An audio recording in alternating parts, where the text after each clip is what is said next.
G1 Exposición Unidad 1. Fundamentos de auditoría. 1.1 Definición de la auditoría. 1.2 Tipos de auditorías. 1.3 Papeles de trabajo.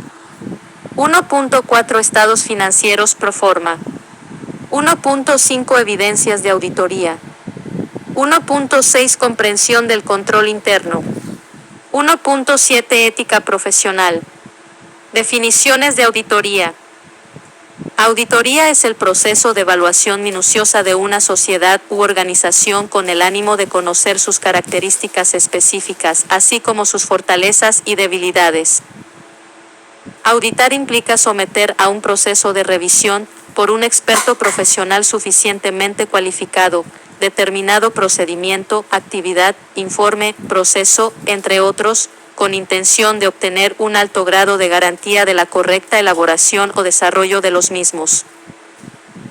Según Arens y Loebbeke, la auditoría es un proceso de acumular y evaluar evidencias, realizado por una persona independiente y competente acerca de la información cuantificable de una entidad económica específica, con el propósito de determinar e informar sobre el grado de correspondencia existente entre la información cuantificable y los criterios establecidos.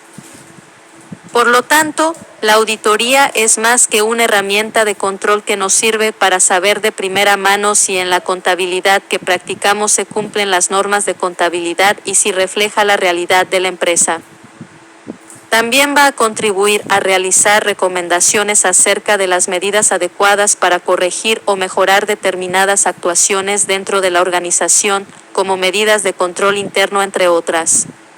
Tipos de auditorías. En cuanto al lugar que ocupan los auditores respecto a la organización auditada, tenemos los siguientes tipos de auditorías. A. Auditoría independiente. B. Auditoría interna. C. Auditoría gubernamental. Respecto a la auditoría independiente, la empresa que va a ser objeto de la misma contrata a un contador público autorizado que no haya tenido ningún tipo de relación o vínculo con la empresa para que emita un dictamen sobre si la contabilidad de dicha organización está alineada con las normas internacionales de contabilidad NIC. Una de las ramas que tiene esta auditoría independiente es la auditoría forense, que es aquella auditoría que se encarga de encontrar evidencias acerca de determinados fraudes practicados en la entidad, si estos ya se han producido, o de evitar que se produzcan en caso de que aún no se hayan producido. En la auditoría independiente, el auditor se liga a la empresa temporalmente en virtud de un contrato comercial que expira cuando se haya acabado dicha auditoría. Respecto a la auditoría interna, en este caso el auditor está relacionado a la empresa auditada en base a un contrato laboral y permanente y se encarga de evaluar de una forma permanente la efectividad de los diferentes controles implementados por la empresa. Se toma como base el sistema de contabilidad que ha implantado la empresa, su idoneidad, si se producen fallas en el mismo y si aparece algún tipo de amenaza que pueda comprometer la seguridad de la empresa y o la de sus clientes. También se encarga de otros aspectos de la empresa, como la calidad, atención al cliente, financiera, inventarios, etc. Por otra parte, la auditoría gubernamental se enfoca más en que las empresas de determinado país cumplan con las leyes de dicho país. Papeles de trabajo. Los papeles de trabajo son aquellos documentos en los que se apoya el auditor para emitir su dictamen. Estos papeles de trabajo se pueden expresar en forma de datos almacenados y presentados en formatos en papel, propios de cada empresa en particular. De la misma forma, también se pueden presentar mediante formato electrónico. En estos documentos, el auditor registra los datos y la información obtenida durante su examen, los resultados de las diferentes pruebas de auditoría realizadas y la descripción de las mismas. El auditor se apoya en estos papeles de trabajo para planear y desarrollar la auditoría que se va a realizar, para ayudar en la supervisión y revisión del trabajo de auditoría y para registrar las evidencias para respaldar el informe. También permiten organizar y coordinar las diferentes fases de la auditoría que se está llevando a cabo y, del mismo modo, sirven como evidencia legal que se puede utilizar en caso de incurrir en acciones legales. No existen papeles de trabajo absolutamente obligatorios aquí en República Dominicana, pero normalmente el auditor se entrevistará con el empleado del puesto de trabajo a auditar para conocer cómo opera en su puesto. Se suelen elaborar formularios para usarlos como guía en la entrevista personal. El cuestionario se idea para facilitar la evaluación del sistema de control interno. El auditor debe evitar el exceso de documentación en los papeles de trabajo, así como la reiteración de los mismos. Solamente deben incluir asuntos importantes que se requieran, junto con la conclusión expresada por el auditor y los diferentes hechos que fueron conocidos por éste durante el proceso de la auditoría. Se debe incluir la siguiente información. 1. Información referente a la estructura orgánica de la sociedad objeto de auditoría. 2. Extractos o copias de documentos legales, convenios, estatutos y reglamentos internos. 3. Información concerniente al entorno legislativo y económico dentro de los que opera la entidad examinada.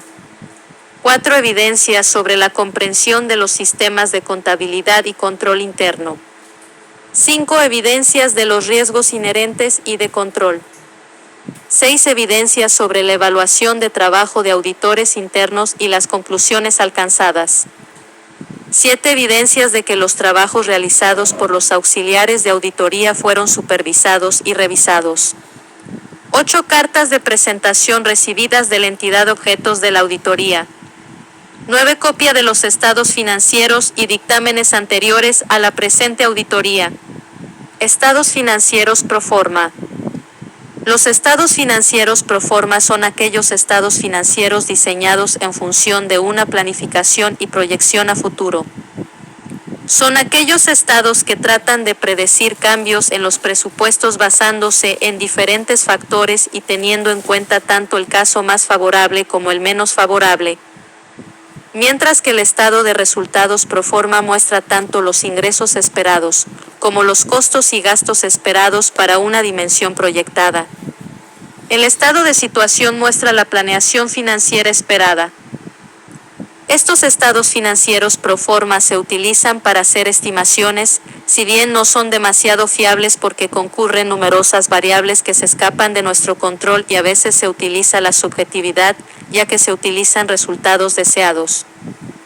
Se siguen utilizando porque arrojan cierto grado de luz, aunque no son exactos, pero pueden llegar a mostrar una tendencia.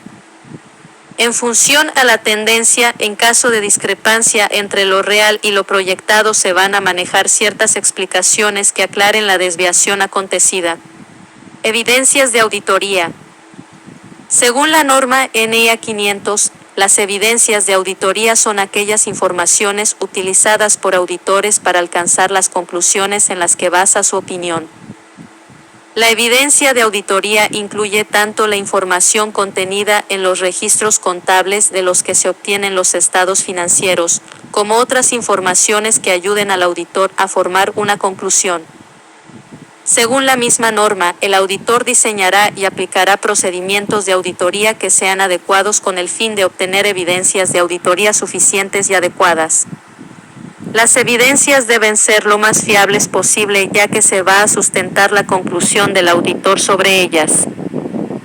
Hay que minimizar el riesgo de error, así como entender tanto a la empresa como a su entorno, incluyendo el control interno de la misma y evaluar la efectividad operativa de los controles para prevenir, detectar y corregir riesgos de error material. Comprensión del control interno. Para poder completar una auditoría de una forma exitosa es necesario entender bien el sistema de contabilidad utilizado y entender el proceso de control interno en base a que se aplica dicho control interno.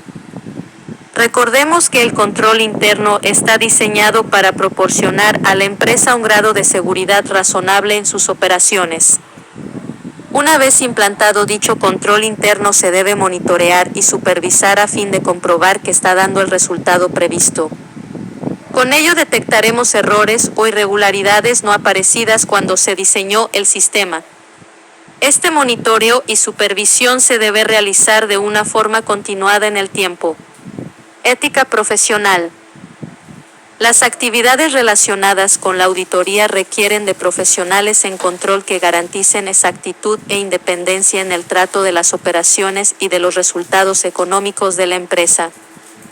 La ética en el auditor es muy importante ya que tiene que emitir un dictamen lo más objetivo e independiente posible y basado en las normas internacionales de auditoría. El contador y el auditor deben evitar situaciones tales como encubrir hechos que lleven a conclusiones equívocas, negligencia al emitir un juicio sin respaldo profesional o sin tener toda la información posible o aconsejar el falseamiento de los estados financieros a sus clientes. Todas estas prácticas van contra el auditor diligente. El auditor también debe ser íntegro, guardar celosamente el secreto profesional, debe tener un comportamiento discrecional y adecuarse a las normas técnicas.